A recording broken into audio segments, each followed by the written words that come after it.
আগামী এক বছরে বাংলাদেশ থেকে জনশক্তি রপ্তানিতে 1 লাখ পর্যন্ত কর্মী বাড়াতে আলোচনা করছে বাংলাদেশ ও রাশিয়া। যুক্তরাষ্ট্রের H-1B ভিসায় ডোনাল্ড ট্রাম্পের আরোপিত $1 লাখ আবেদন ফি বাতিল করলেন আদালত।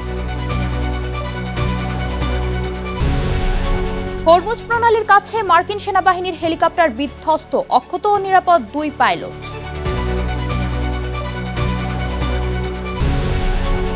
এবং সামাজিক যোগাযোগ মাধ্যম থেকে শুরু হওয়া ককরোচ জনতা পার্টির আন্দোলনকে ঘিরে ভারতের রাজনীতিতে তীব্র বিতর্ক।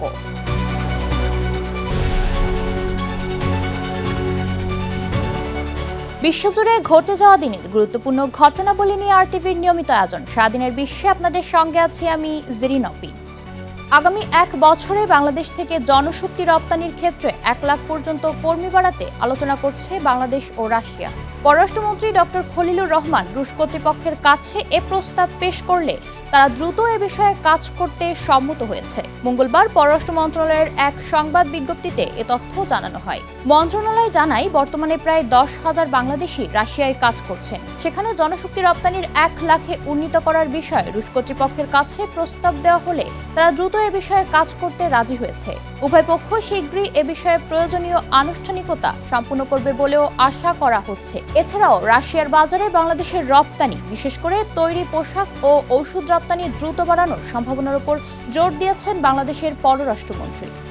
Our relationship in various fields, in trade, in education, in energy, in the area of defense, and we continue to do that.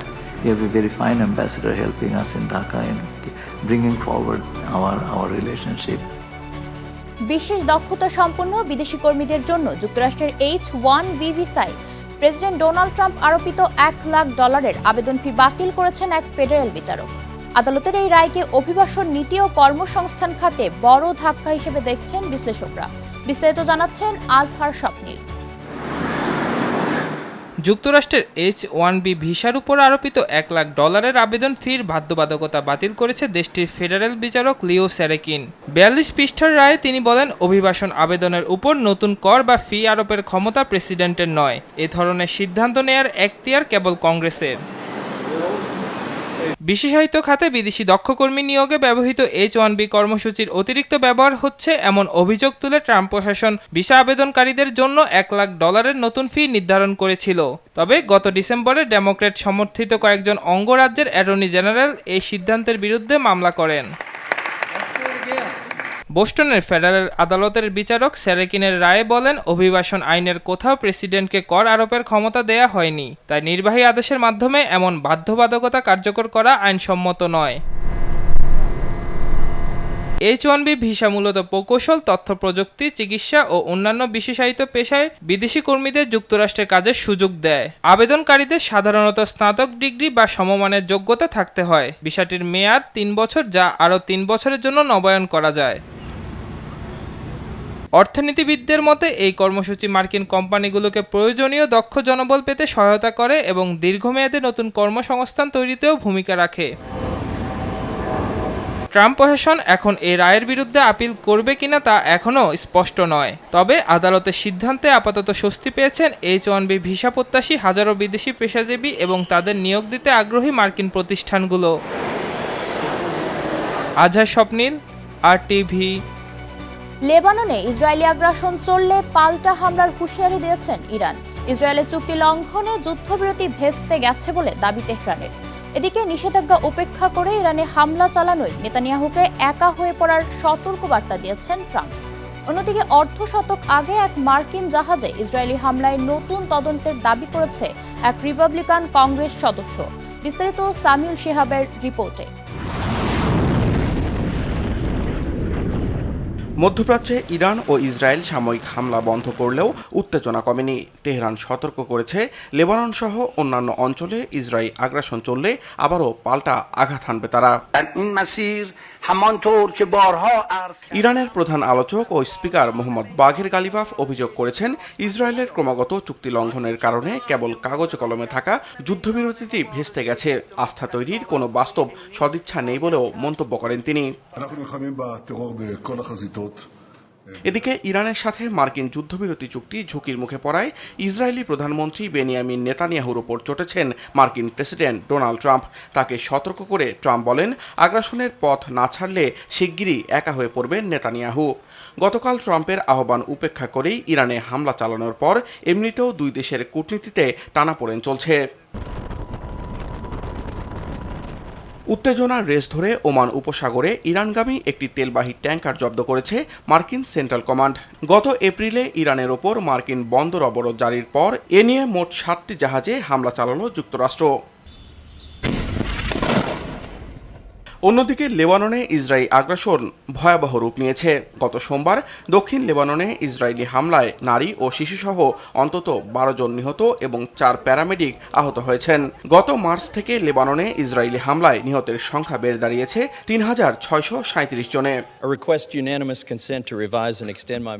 এই পরিস্থিতির মধ্যেই 1967 সালে মিশরের উপকূলে ইসরায়েল কর্তৃক মার্কিন যুদ্ধজাহাজ ইউএসএস লিবার্টির ওপর চালানো প্রাণঘাতী হামলার ঘটনায় নতুন করে তদন্তের দাবি তুলেছেন মার্কিন রিপাবলিকান কংগ্রেস সদস্য থমাস ম্যাসি। ইসরায়েলের মিত্র খোদ ট্রাম্পের দলীয় আইন প্রণেতার এমন পদক্ষেপে যুক্তরাষ্ট্রে বেশ চাপে আছেন নেতানিয়াহু। সামিউল শিহাব, আরটিভি। মধ্যপ্রাচ্যের ভূরাজনীতিতে এবার নতুন বিতর্ক ইরানের জব্দকৃত সম্পদ নিয়ে। তেহরানের বিলিয়ন ডলারের তহবিল ব্যবহার করে আরব মিত্রদের ক্ষতিপূরণ দেওয়ার পরিকল্পনা করছে ট্রাম্প প্রশাসন। আন্তর্জাতিক আইন ও সার্বভৌমত্বের প্রশ্ন তুলে এই সিদ্ধান্তের তীব্র বিরোধিতা করেছে ইরান। বিলিয়ন ডলারের এই টানাপোড়েন নিয়ে বিস্তারিত থাকছে আজহার স্বপ্নিলের রিপোর্টে।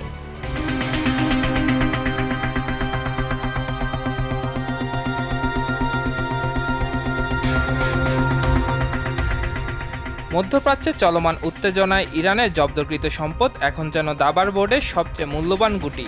সম্পদ ইরানের, কিন্তু সেই অর্থ খরচ হবে অন্য দেশের জন্য। মধ্যপ্রাচ্যের রাজনীতিতে এমন এক বিস্ফোরক পরিকল্পনা নিয়ে শুরু হয়েছে নতুন বিতর্ক। যুক্তরাষ্ট্র ভিত্তিক সংবাদ মাধ্যম ব্লুমবার্গ ও সিবিএস নিউজের প্রতিবেদনে উঠে এসেছে ট্রাম্প প্রশাসন বিদেশে জব্দ থাকা ইরানের কয়েক বিলিয়ন ডলারের সম্পদ ব্যবহার করে উপসাগরীয় অঞ্চলে মার্কিন মিত্র দেশগুলোকে ক্ষতিপূরণ দেওয়ার পরিকল্পনা বিবেচনা করছে।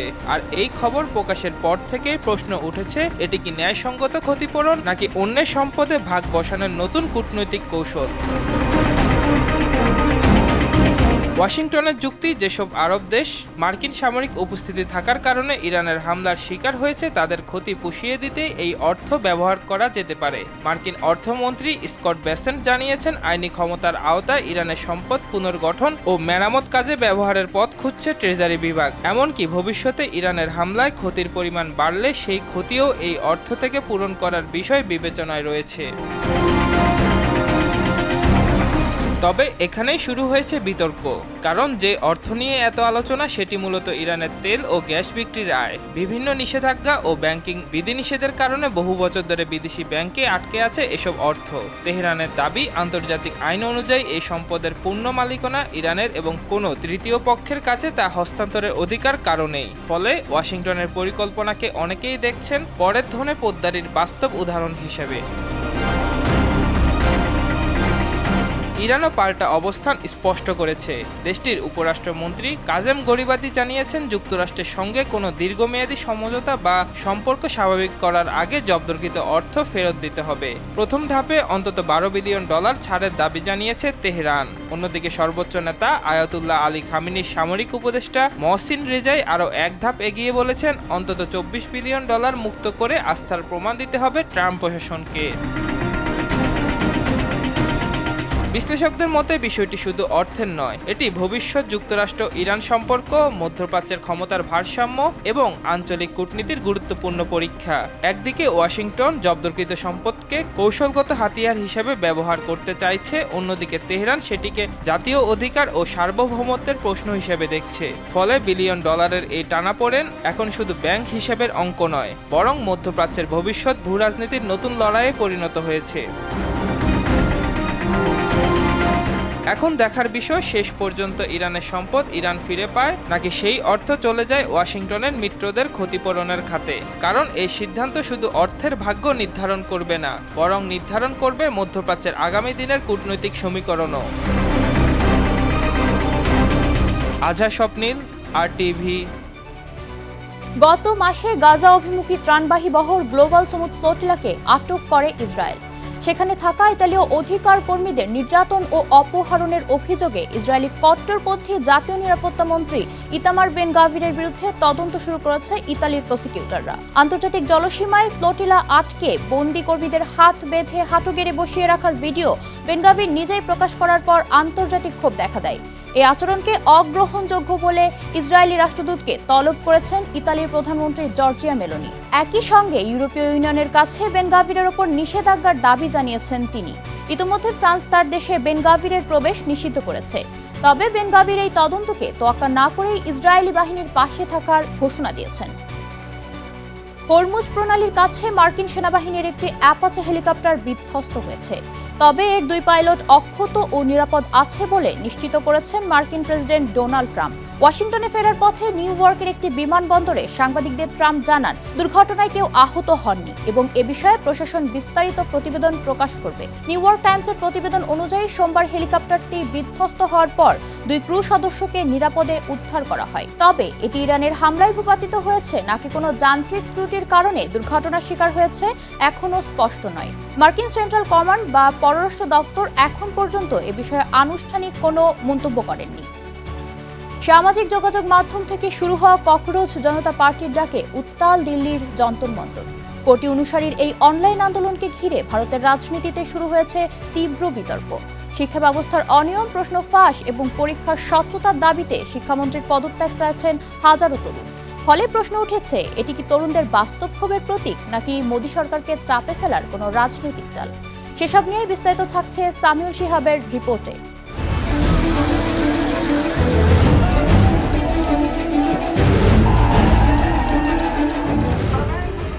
ইনকিলাব জিন্দাবাদ স্লোগানে উত্তাল দিল্লির যন্তর মন্তর। মাত্র কয়েক সপ্তাহ আগে সামাজিক যোগাযোগ মাধ্যমে জন্ম নেওয়া একটি ব্যঙ্গাত্মক উদ্যোগ, আর আজ সেই উদ্যোগকে ঘিরে ভারতের রাজনীতিতে নতুন বিতর্ক। ককরোচ জনতা পার্টি নামে পরিচিত এই অনলাইন আন্দোলন কি সত্যি তরুণদের ক্ষোভের প্রতীক, নাকি এটি শুধুই সামাজিক যোগাযোগ মাধ্যমের আরেকটি ক্ষণস্থায়ী ট্রেন্ড? দিল্লির যন্তর মন্তরে অনুষ্ঠিত বিক্ষোভকে ঘিরে এখন দেশ জুড়ে আলোচনা। আয়োজকদের দাবি, কোনো বড় রাজনৈতিক দলের সাংগঠনিক সহায়তা ছাড়াই হাজারো তরুণ সেখানে উপস্থিত হয়েছেন। তাদের মূল দাবি শিক্ষা ব্যবস্থা, পরীক্ষার স্বচ্ছতা এবং জবাবদিহিতা নিশ্চিত করা।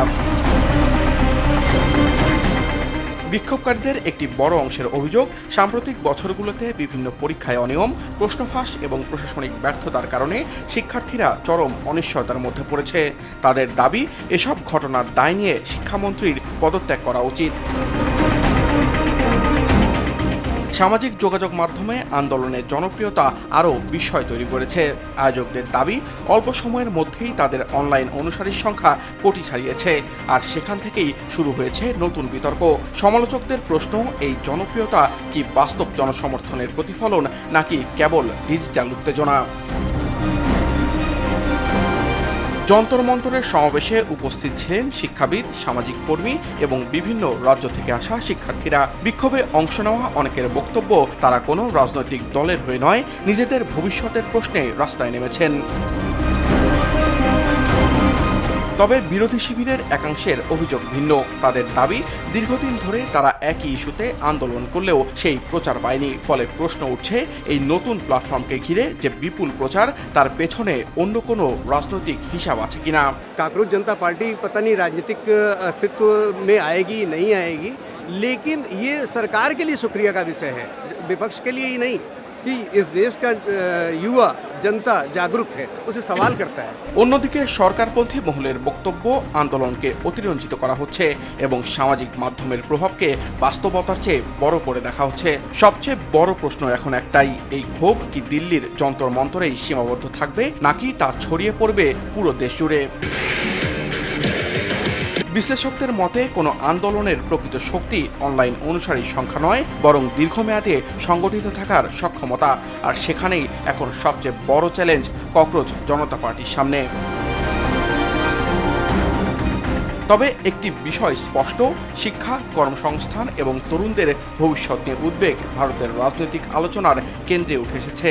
আর সেই আলোচনাকে আরও জোরালো করছে যন্তর মন্তরের এই বিক্ষোভ। ইনকিলাব জিন্দাবাদ স্লোগানে শুরু হওয়া এই আন্দোলন শেষ পর্যন্ত ইতিহাস তৈরি করবে নাকি সামাজিক মাধ্যমের আরেকটি ক্ষণস্থায়ী অধ্যায়ে পরিণত হবে, সেই উত্তরই এখন খুঁজছে মোদি সরকার। সামিউল শিহাব, RTV। ফিলিপাইনের মিন্দানাও দ্বীপে আঘাত হানা 7.8 মাত্রার শক্তিশালী ভূমিকম্পে মৃতের সংখ্যা বেড়ে 37 জনে দাঁড়িয়েছে। ভয়াবহ এই দুর্যোগে আহত হয়েছেন আরও 130 জনেরও বেশি মানুষ। ধসে পড়া ভবনের নিচে চাপা পড়ে এবং ভূমিধসের কারণে বেশিরভাগ প্রাণহানির ঘটনা ঘটে। শক্তিশালী এই কম্পনের পর 130টিরও বেশি আফটারশক অনুভূত হয়েছে। উদ্ভূত পরিস্থিতিতে ক্ষতিগ্রস্ত অঞ্চলের সকল শিক্ষা প্রতিষ্ঠান বন্ধ ঘোষণা করেছেন প্রেসিডেন্ট মার্কোস জুনিয়র। দুর্গত এলাকা থেকে প্রায় 10,000 মানুষকে নিরাপদ আশ্রয়ে সরিয়ে নেওয়া হয়েছে এবং জরুরি ভিত্তিতে উদ্ধার অভিযান চলমান রয়েছে। আর এরই সাথেই শেষ করছি সারাদিনের বিশ্ব। RTVর সাথে সংযুক্ত থাকুন, মতামত জানান RTVর সামাজিক যোগাযোগ মাধ্যমগুলোতে।